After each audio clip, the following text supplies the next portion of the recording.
Shalom semua, perkenalkan nama saya Natasha Rubia Bella Putri, NIM saya 1324081, saya dari SIO 3. Di sini saya akan mempresentasikan presentasi tentang sakramentologi.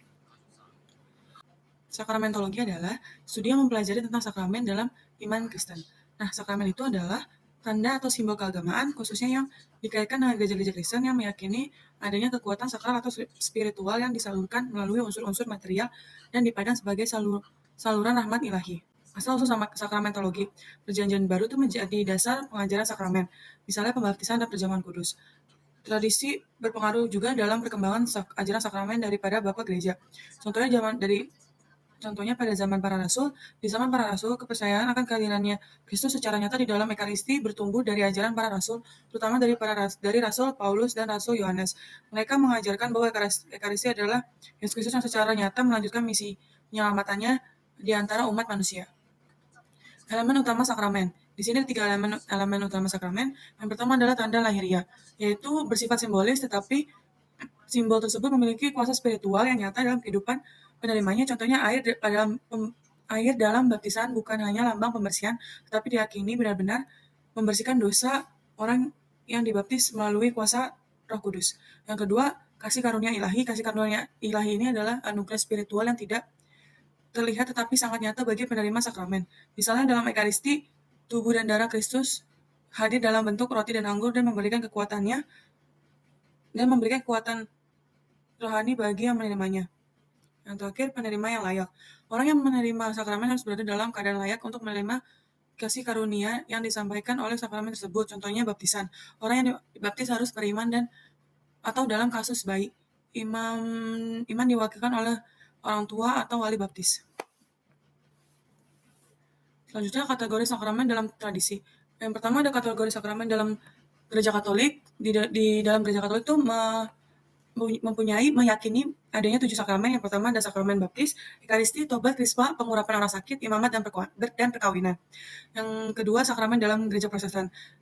Gereja Protestan ini meyakini adanya 2 sakramen, yaitu sakramen pembaptisan dan sakramen perjamuan kudus. Dan sakramen pada gereja Ortodoks itu sama kayak gereja Katolik, yaitu dia meyakini bahwa ada 7 sakramen, yaitu baptisan, Ekaristi, tobat, krisma, pengurapan orang sakit, imamat, dan perkawinan. Pertama ada sakramen baptisan. Sakramen baptisan adalah salah satu sakramen yang paling penting dalam tradisi Kristen, baik dalam gereja Katolik, Ortodoks, maupun beberapa denominasi Protestan. Baptisan berakar kuat pada perjanjian baru. Selanjutnya, dalam makna teologis, yang pertama adalah pemurnian dari dosa. Baptisan melambangkan penghapusan dosa, baik dosa asal maupun dosa-dosa pribadi bagi orang yang bertobat dan menerima baptisan di usia dewasa. Selanjutnya, kelahiran baru dalam Kristus. Baptis dianggap sebagai tanda kelahiran baru secara spiritual. Selanjutnya, inisiasi ke dalam tubuh Kristus atau gereja. Baptisan juga merupakan pintu masuk seseorang ke dalam komunitas umat beriman. Ada selanjutnya simbol dan tanda lahiriah. Elemen baptis itu ada air sama kata-kata liturgi. Yang air itu adalah tanda air itu melambangkan pembersihan, kehidupan dan kelahiran baru, sedangkan kata-kata yang diucapkan oleh romo atau pendeta itu adalah aku membaptis engkau dalam nama Bapa dan Anak dan Roh Kudus, seperti yang diperintahkan oleh Yesus dalam Matius 28 ayat 19. Selanjutnya, sakramen Ekaristi. Ekaristi merupakan perayaan puncak iman Kristen karena di dalamnya orang beriman mengambil bagian dalam tubuh dan darah Kristus. Sakramen Ekaristi bisa diterima oleh umat setelah umat menjalani sakramen baptis, komunik pertama, dan sakramen tobat. Dasar Alkitabiah. Sakramen Ekaristi itu terdapat pada perjamuan malam terakhir dalam Matius 26 ayat 26 sampai 28, yang selanjutnya Lukas 22 ayat 19 sampai 20. Selanjutnya, makna teologis sakramen Ekaristi. Yang pertama, peringatan pengorbanan Kristus atau anamnesis. Ekaristi merupakan peringatan sakramen dari pengorbanan Yesus di kayu salib. Selanjutnya, persatuan dengan Kristus. Dalam Ekaristi, umat percaya bahwa mereka benar-benar menerima tubuh dan darah Kristus yang hadir dalam roti dan anggur. Persatuan tubuh Kristus untuk gereja. Selain menyatukan umat dengan Kristus, Ekaristi juga memperkuat persatuan di antara anggota gereja. Semua yang mengambil bagian dalam perjamuan ini disatukan dalam satu tubuh, yaitu gereja. Selanjutnya, tanda perjanjian baru. Ekaristi juga merupakan tanda perjanjian baru yang Allah buat dengan umatnya melalui darah Yesus. Terletak pada tanda lahiriah sakramen Ekaristi, yaitu berupa roti dan anggur. Roti itu melambangkan tubuh Kristus yang diserahkan kepada umatnya, sedangkan anggur melambangkan darah Kristus yang dicurahkan untuk pengampunan dosa. Selanjutnya, sakramen tobat. Sakramen tobat adalah sakramen yang diberikan oleh gereja Katolik dan beberapa denominasi kisah Kristen yang lainnya di mana seorang individu menerima pengampunan atas dosa yang telah ia lakukan setelah pembaptisan. Secara dasar alkitabiahnya itu tetap pada Yohanes 20 ayat 22-23 yang menyatakan bahwa Yesus memberikan kuasa kepada para rasul untuk mengampuni dosa atas namanya yang diteruskan kepada para malaikat lalu melalui penahbisan. Makna teologisnya pengampunan dosa, makna teologisnya yang pertama pengampunan dosa. Pengampunan ini menghapuskan dosa-dosa yang membuat hubungan seorang dengan Allah terputus baik dosa berat maupun dosa ringan. Yang kedua, rekonsiliasi dengan Allah dan gereja. Dosa tidak hanya memisahkan Allah dari gereja, tetapi juga memisahkan dari komunitas gereja. Yang ketiga, pembaruan diri. Sakramen ini juga merupakan sarana untuk pembaruan diri. Umat diajak untuk bertobat dan menghindari dosa di masa depan. Yang terakhir, kasih karunia dan kekuatan. Nah, belum dong. Yang terakhir, kasih karunia dan kekuatan. Setelah dosa diampuni, umat menerima kekuatan dari kasih karunia Allah untuk mengatasi godaan dosa di masa depan dan memperbaiki hubungan yang rusak. Adapun elemen-elemen dalam sakramen tobat, yaitu adalah penyesalan dan rasa kesal yang penyesalan dan rasa kesal atas dosa yang telah dilakukan. Misalnya ada dua, yang sempurna dan tidak sempurna. Yang sempurna itu perasaan timbul dari kasih kepada Allah, dan sedangkan tidak sempurna itu karena takut akan hukuman. Yang kedua, pengakuan dosa. Seorang secara jujur mengakui dosa yang telah dilakukan, baik dosa berat maupun ringan. Yang ketiga, penitensi. Setelah dosa diampuni, iman akan memberikan penitensi kepada orang-orang yang mengaku. Kalau dalam sakramen tobat ini, habis mengaku dosa itu akan diberi penitensi itu biasanya berupa doa-doa kayak Bapa Kami, Salam Maria, Aku Percaya. Dan itu tuh ditentukan berapa kali kita mendoakan itu oleh imam atau pastor. Yang terakhir adalah absolusi dan tindakan di mana imam atas nama Kristus mengampuni dosa orang yang mengaku. Selanjutnya, sakramen krisma. Sakramen krisma memberikan rahmat Roh Kudus kepada seorang yang telah dibaptis dan memperkuat dan meneguhkan iman mereka serta menyempurnakan inisiasi mereka ke dalam kehidupan Kristen. Sakramen dapat diterima setelah sakramen baptis, sakramen karisi atau komuni, dan sakramen tobat. Secara dasar alkitabiah, sakramen krisma memiliki landasan kuat dalam kitab suci, terutama terkait dalam curahan Roh Kudus yang terletak pada Kisah Para Rasul 2 ayat 1-4 yang menyatakan Pentakosta dianggap sebagai momen penting ketika Roh Kudus dicurahkan kepada para rasul yang kemudian menjadi model bagi pencurahan Roh Kudus dalam sakramen krisma yang terletak pada Kisah Para Rasul 8 ayat 14-17. Secara makna teologis, pencurahan Roh Kudus pada sakramen krisma, pencurahan Roh Kudus secara penuh kepada seorang seperti diterima oleh para rasul pada hari Pentakosta. Secara penguatan iman dalam krisma, orang yang sudah dibaptis menerima penguatan dalam iman mereka. Sakramen memperkuat komitmen mereka untuk menjalani hidup Kristen dan membantu mereka menghadapi tantangan dan godaan dalam kehidupan sehari-hari. Secara penyempurnaan inisiasi Kristen, krisma melengkapi sakramen inisiasi Kristen dan mengarahkan umat untuk hidup secara penuh dalam iman dan persekutuan dengan gereja. Tanda kedewasaan rohani. Krisma sering diterima pada usia remaja dan dewasa. Krisma sering diterima pada usia remaja atau dewasa dan dianggap sebagai tanda bahwa seorang telah mencapai kedewasaan rohani. Yang selanjutnya ada tanda lahiriah. Sakramen krisma itu berupa tanda lahiriah sakramen krisma itu berupa minyak krisma dan penumpangan tangan. Minyak krisma ini tuh minyak krisma ini tuh jadi imam atau uskup mengurapi dahi orang yang menerima krisma dengan minyak krisma yang telah diberkati secara khusus. Sedangkan perumpamaan tangan itu melambangkan pencurahan Roh Kudus mengikuti tradisi para rasul yang menumpangkan tangannya untuk menguatkan orang-orang secara beriman. Dalam Katolik, sakramen Ekaristi, krisma, baptis, dan tobat itu merupakan kewajiban yang harus dilakukan oleh umat Katolik. Selanjutnya, sakramen perkawinan. Sakramen perkawinan adalah sakramen yang menguduskan ikatan suami dan istri dalam sebuah perjanjian cinta yang tidak terputuskan. Sakramen perkawinan ini bersifat monogami atau satu untuk selamanya dan tidak dapat diceraikan oleh manusia. Secara alkitabiah, sakramen suci berkaitan pada kitab suci di mana pernikahan dianggap sebagai institusi ilahi sejak penciptaan manusia. Sakramen bukan hanya kontrak antara individu, tetapi sebuah perjanjian suci yang melibatkan Allah. Secara teologis, yang pertama, ikatan yang tidak terpisah sakramen dalam perkawinan. Perkawinan dan sakramen ini dapat dipisahkan oleh manusia. Yang kedua, cinta Kristus kepada gereja. Sakramen perkawinan merupakan cerminan dari cinta Kristus kepada gereja, yaitu merupakan ikatan kasih yang setia, pengorbanan tanpa batas. Yang ketiga, sumber kasih karunia. Wah, panjang banget. Perkawinan dalam sakramen ini tidak hanya disadarkan pada cinta manusia, tetapi juga pada rahmat Allah yang diberikan kepada pasangan. Yang terakhir, kesatuan dan keterbukaan ke dalam hidup. Yang terakhir, kesatuan dan keterbukaan pada kehidupan. Perkawinan sakramen perkawinan ini memiliki dua tujuan, yaitu kesatuan suami dan istri dan keterbukaan kepada kehidupan. Jadi suami dan istri harus saling terbuka satu sama lain. Selanjutnya, tanda lahiriah sakramen perkawinan, yaitu ada janji perkawinan dan cincin perkawinan. Janji perkawinan itu diucapkan pasangan di hadapan Tuhan dan gereja adalah yang pertama, janji perkawinan ini adalah sumpah yang diucapkan oleh pasangan di hadapan Tuhan dan gereja. Yang untuk cincin perkawinan itu melambangkan tanda Untuk cincin perkawinan itu melambangkan tanda bahwa manusia cincin perkawinan itu melambangkan bahwa pernikahan antara suami dan istri tersebut cincin perkawinan melambangkan bahwa suami dan istri tersebut telah bersatu.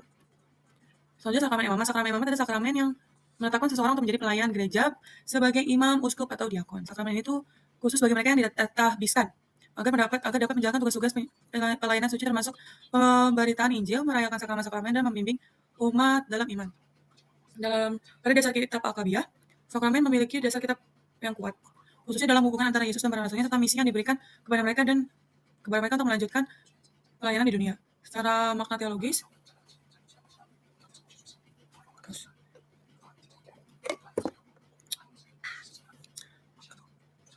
Secara makna teologis, yang pertama, peran sebagai pelayan Kristus. Imam dipanggil untuk bertindak personal Kristi, yang berarti mereka bertindak sebagai perwakilan Kristus dalam pelayanan umat. Gue kayak gitu, parah banget. Para imam dipanggil untuk bertindak yang personal Kristi, yang berarti mereka bertindak sebagai perwakilan Kristus dalam melayani umat. Yang kedua, suksesi apostolik.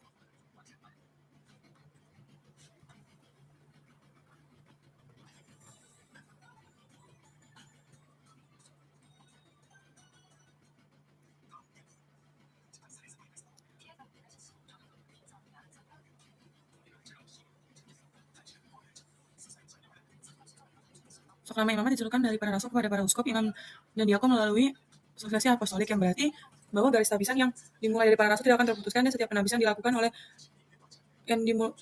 oleh seorang uskup yang ditabiskan secara sah, yang pada gilirannya telah menerima penabisan kepada seorang uskup lainnya dalam garis yang berasal dari para rasul. Dapat 3 tingkat imamat. Yang pertama ada diakonat, yaitu dia bertugas untuk membantu imam dan uskup dalam menjalani tugas pelayanan, terutama dalam karya kasih dan liturgi.